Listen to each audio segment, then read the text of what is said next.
So now in here, this sentence is talking about view, tawa, gomba, chepa.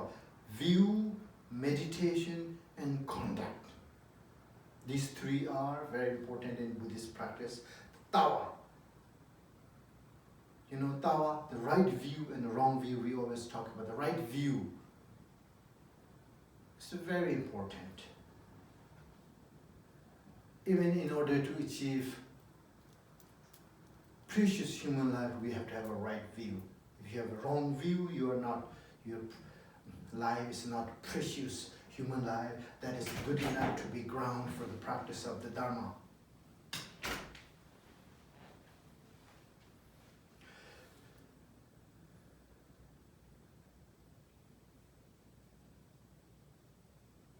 So the view will analyze the ground.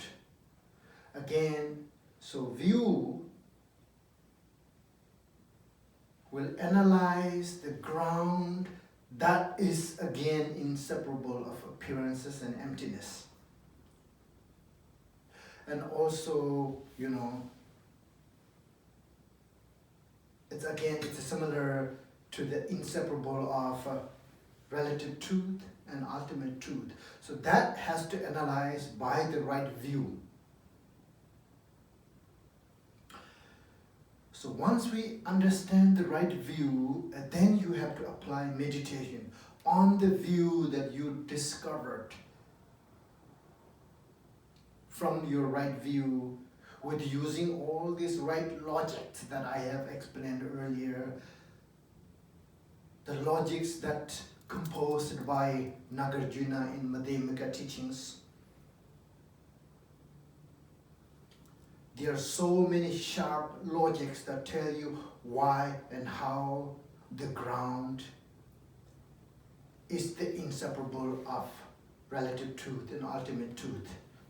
So that is the view. Once we analyze that, then we have to meditate on that. Meditate on what you have discovered. So that's the meditation.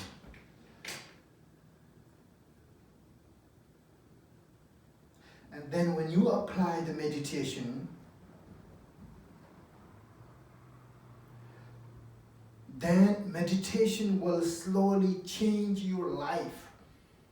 Not only the way you think, but meditation becomes part of your life. So that's why it's conduct, talking about the pure view, pure meditation, pure conduct. The pure view is why? Kenetara. Accept less. View have nothing to accept, beyond that. And then meditation is a yijitara, it's beyond fabrication. And then the pure conduct, it's beyond adopting and abandon. Because when you meditate, based on the right view, when you do meditation, then meditation will change your life. You become meditation. So there's nothing to abandon, nothing to accept. So these three called view, pure view, perfect meditation, perfect conduct. So we have to have a confidence in these three. In order to have a confidence in these three, we have to have the right view, apply right view with all those important analysis and logics from the great masters, not only Indian masters, but also many of the great masters in the past in Tibet as well. And then you meditate on that, continuously meditate. And then you become meditation. All the Dharma are mind's manifestation. The mind, there is no mind. It is empty of a mind essence. Empty, it is unceasing. and can appear as anything. Having scrutinized it, may we find it. Okay. Chunatam je semti namdra de semti ngoi tongs. Chunatam je semti namdra de. All dharma are the mind's manifestation, yes. So all dharma, what is dharma? Generally, dharma means something that we practice, eh? Based on our belief, of karmic cause and effect, based on our previous life, future lives. That's dharma. But here, all dharmas means all phenomena. It's not all dharma, all phenomena. So what is all phenomena? All phenomena are the mind's manifestation. So mind's manifestation means, again, it's almost like the same thing in a different ways. Mind's manifestation. Every existent, all the phenomena exist in this universe, entire universe. All the forms, sound, smell, feeling, taste, everything is not exist the way it appears. Then what is it? It's all projection or manifestation of the mind. Mind creates almost everything. You could even say, yeah, it's all projection of mind, manifestation of the mind.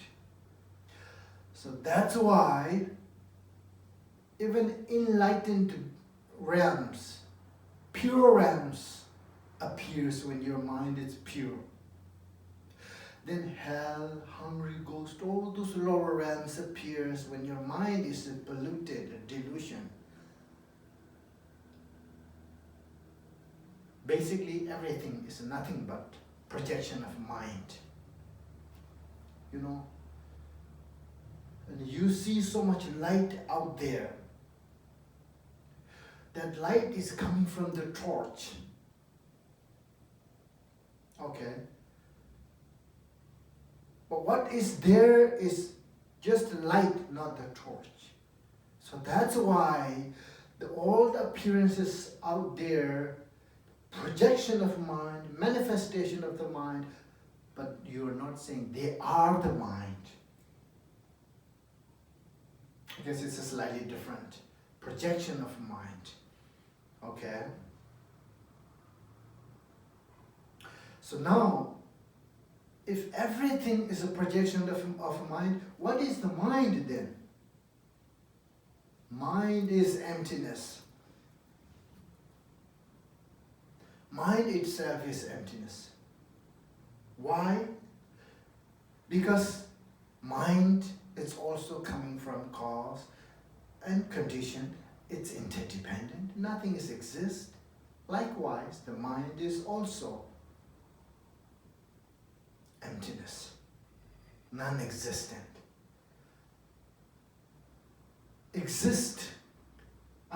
Empty of exist.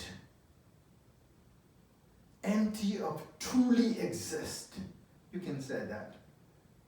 Doesn't mean mind is empty, that is not functioning.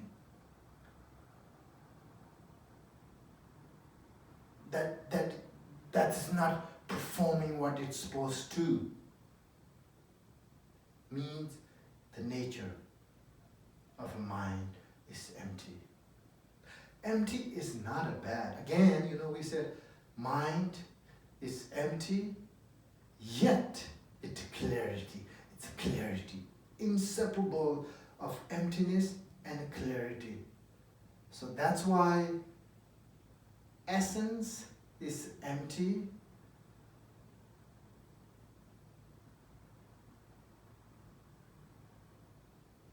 manifestation is a clear,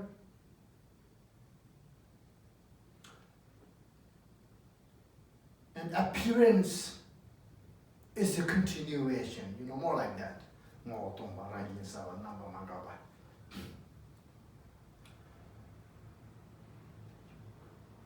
So now, if the mind is empty,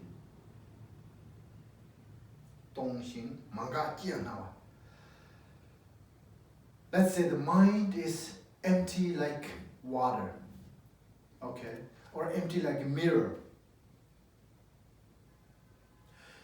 In water, clear water can appear object of anything if the mind is clear.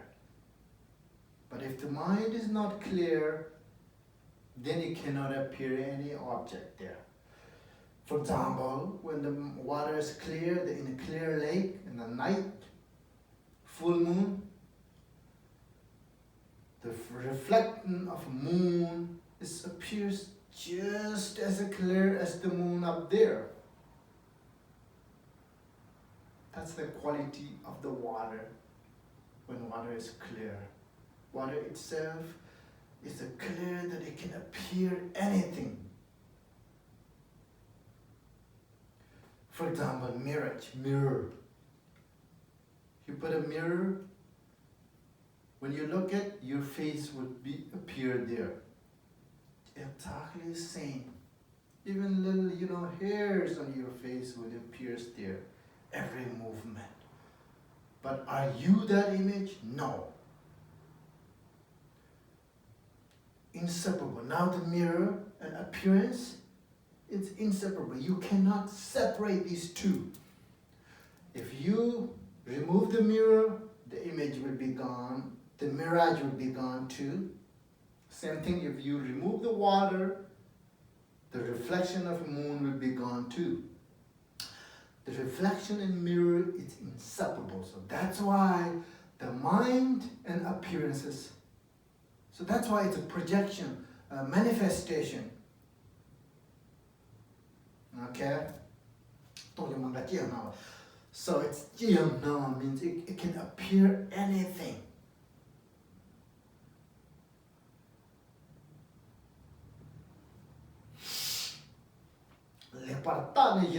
Shows by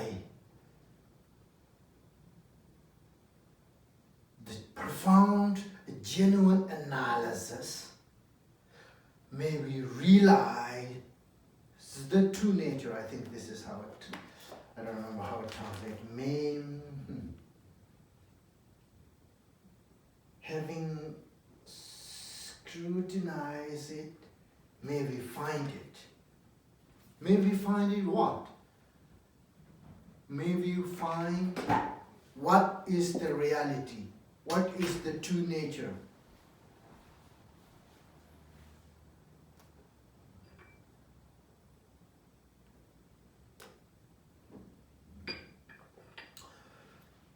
So now here in this sentence, what we have to understand is everything appears up there. It's a projection, a manifestation of mind.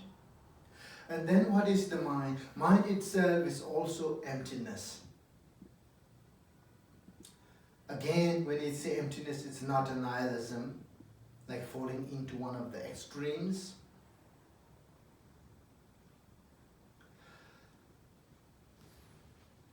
Mind itself is empty, yet it has appearance. It can appear anything on it. So that's what we have to find it here. After that, we mistake self-appearance, which has never existed, to be an object. Under ignorance's power, we mistake self-awareness to be a self.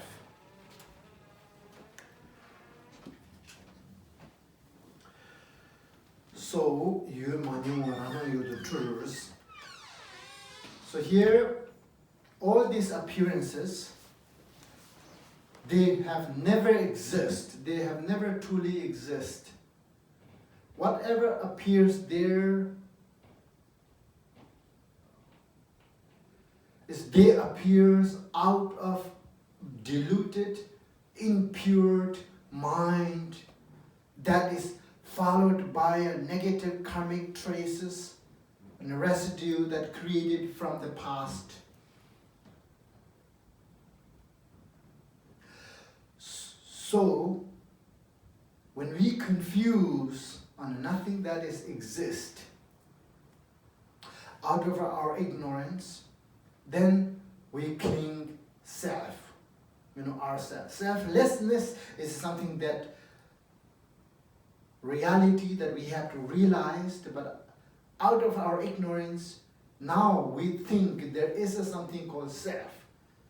Of course, if we think there is a self, then there is others. It's interdependent, Self and others are interdependent. Good or bad and interdependent. High and low are interdependent. Yinzi Wangi means, to views these perceptions out of our wrong perceptions. And we create, basically out of our ignorance, self and others. And then when there is a self and others, the hopes arises. When there is hopes, the fear arises. When there's hopes and fears, and that create what? Attachment and desire. Attachment and aversion. This is how we are wandering in this samsara. So now, what Ramjung Dorje is wishing here is, may we eradicate the confusion of ignorance from the root.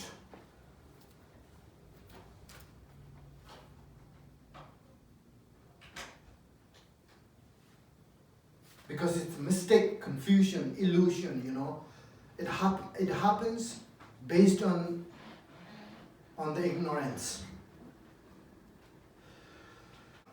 So the next sentence, I guess this one is the last one of today's section.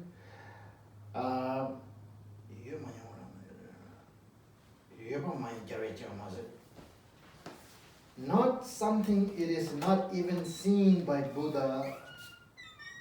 Nothing it is the ground of all samsara and nirvana.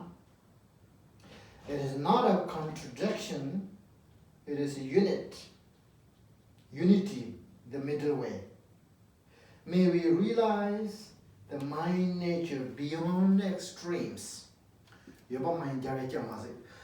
Tawana simsiati garesena. Any simsiati yoba revesena yamare. Meba revesena yamare. No, actually I have to say it in English. So what is the mind? So now the mind is truly exist? No. Then is a nihilism? No. It's free from external eternalism and nihilism. It is not exist. Even enlightened being, Lord Buddha have never seen the mind itself, shape and color and size. Then it's not exist. Then it is exist. Then it's not exist.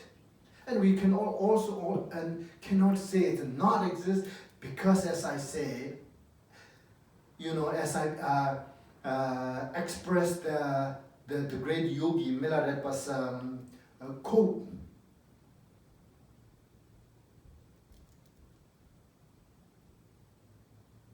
It is source of all the samsara and nirvana. If the mind is not exist, if it's a nihilism, how can it be the source of all the enlightened and all the samsara, nirvana, and everything? So now what? Do you say it's not exist? And not exist, you're making yourself contradiction. No. That's called union. Union of emptiness and appearance. That's not a contradiction.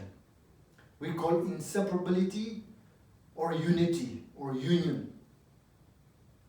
So that's why in Heart Sutra and Lord Buddha, form is empty, emptiness is form.